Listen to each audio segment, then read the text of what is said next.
Stats class, it's Miss O'Neill here. We're getting ready to start you out on your next unit, which will be Unit 6, Ratios, Proportions, and Percents. We're going to focus in on ratios first by introducing the idea of what they are and why we need them. Starting us out, today's date, we are in April, and it is the 13th, okay? This, by the time you will see it, it will be the 14th. You will be looking through this video and then responding to the questions as the video is paused. That first question, what is a ratio? You might be familiar with it being called a rate. It is where you have a comparison of two values. So in a lot of our examples, we're going to be talking about two different things.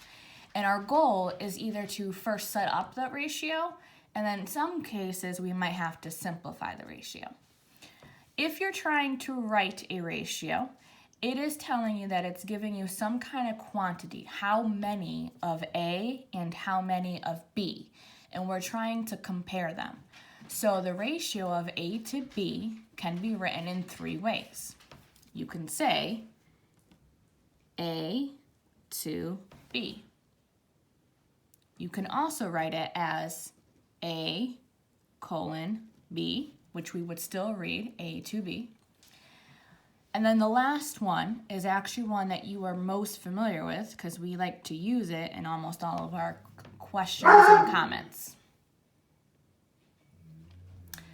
So, if we take a moment and look at our stuff, we now have the biggest thing to think about. Like fractions, ratios should always be written in simplest form, which means lowest terms, okay? Smallest numbers. When we are looking at our examples, we're going to write each ratio in simplest form in two different ways. So picking two of any of these ones. In our first example, it says 8 DVDs to 2 books. So let's start out with obviously looking. It's already using the word 2, so we can't use this example into comparing these.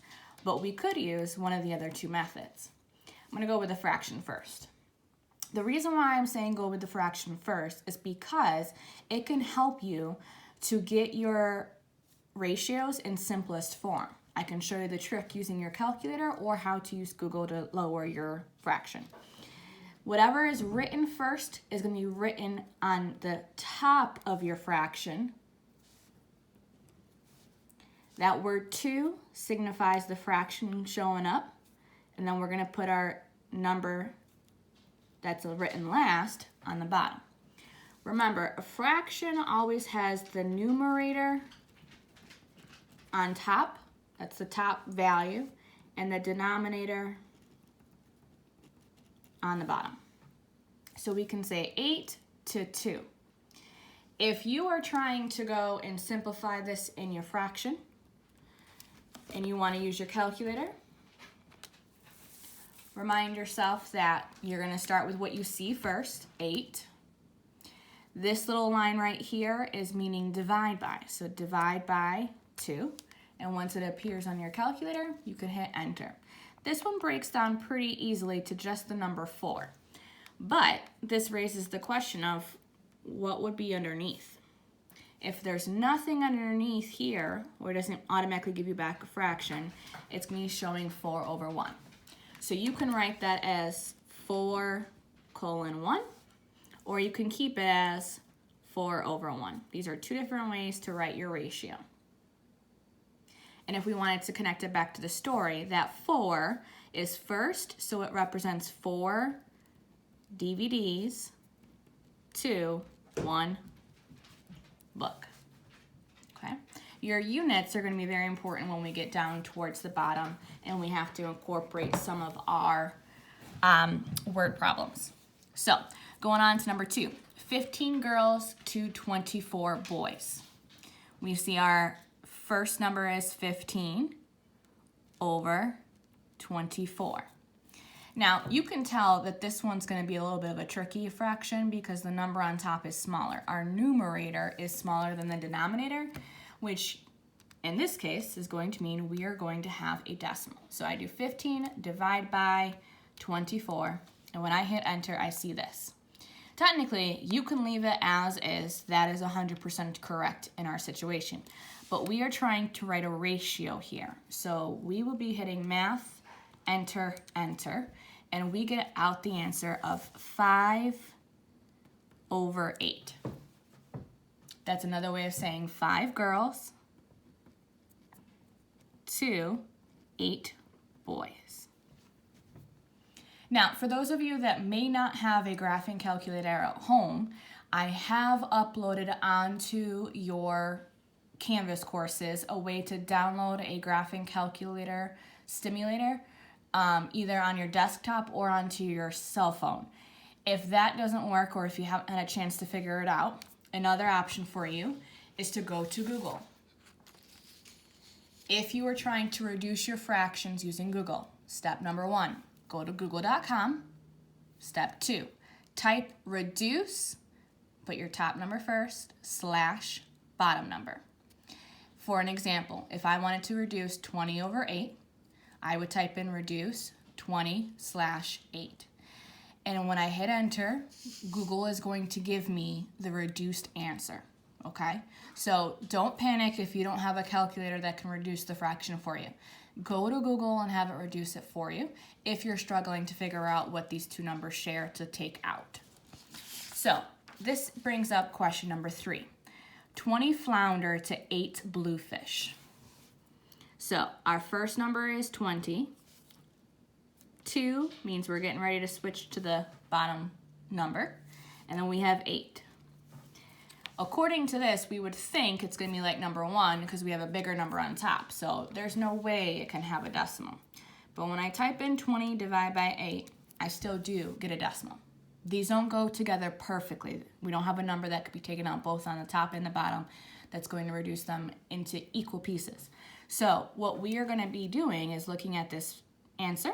And if you have a calculator, you hit math, enter, enter. And it gives you out 5 over 2.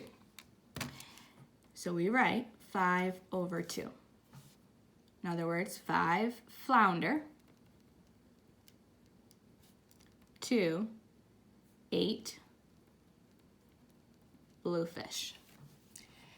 If at this point you have 20 over 8 and you don't have a calculator to reduce it, you should be going to Google and type in reduce 20 over 8. And when you hit enter, it will give you out 5 over 2.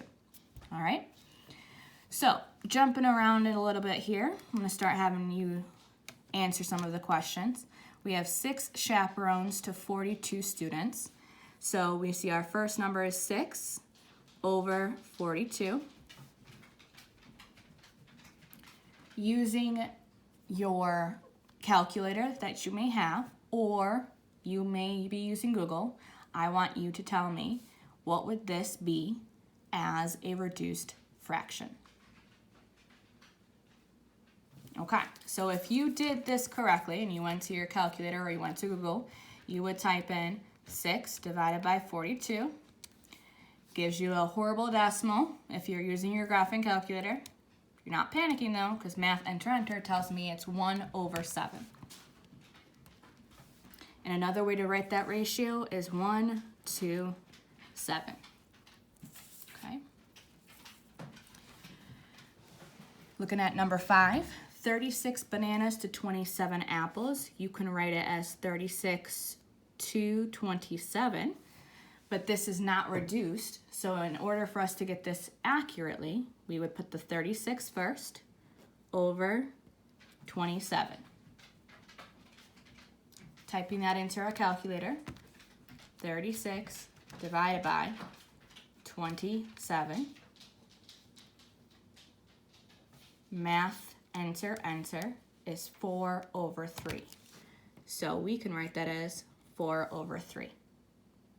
If I wanted to rewrite 4 over 3 using the colons, which would be the correct order.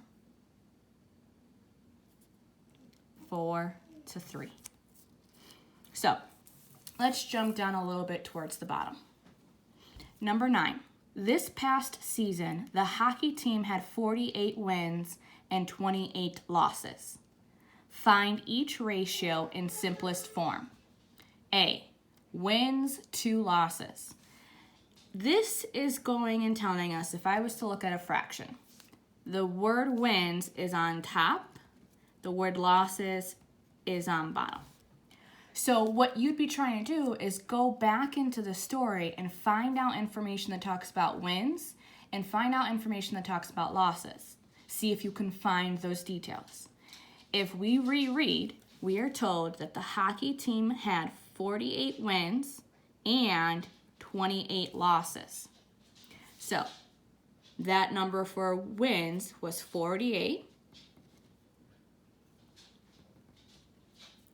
to 28 losses.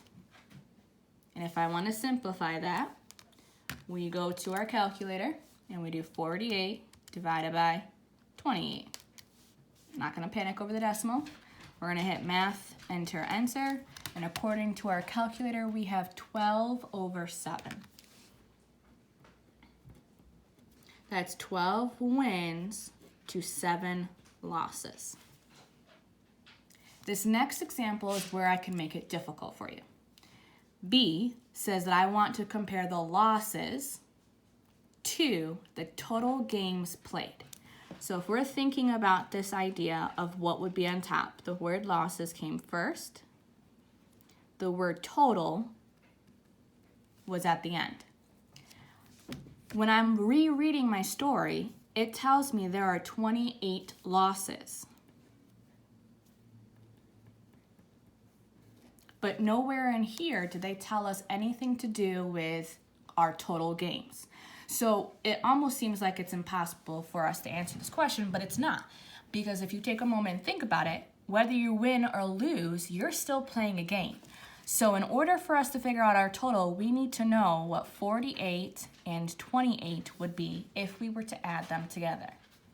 If we type 48 plus 28 into our calculator, we get out 76 games. So in one season, they played 76 total games.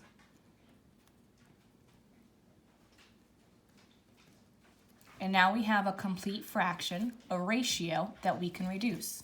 So going to our calculator, we're going to do 28 divided by 76.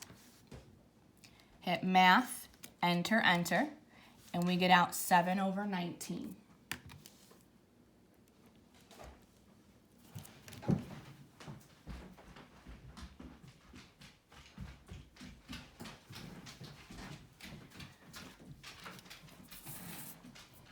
All right, number 10.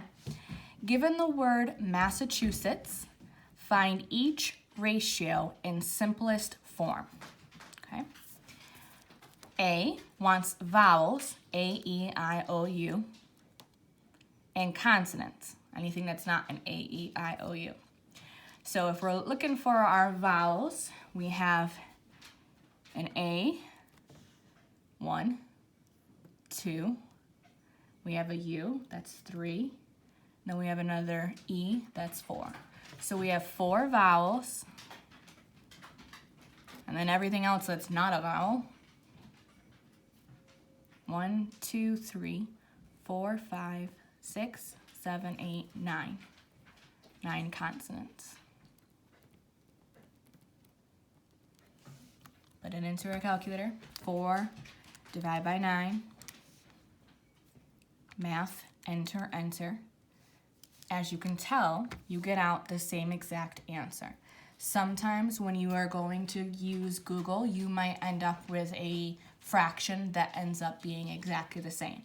What that means is you are already in simplest form. There's nothing smaller you can become. Nothing wrong with that. So 4 to 9 could be our final answer. And remember, you don't always have to write it as a fraction, But if we're trying to do it in simplest form, like the directions say, we're gonna wanna make sure we're setting it up as a fraction so I can then reduce it. Letter B is gonna be a question I want you to try to respond to. It wants the S's to the total letters. So in this case, you can look at this example. I wanna know how many S's are there, put that number on top, to the total letters, all of the letters, put that on the bottom.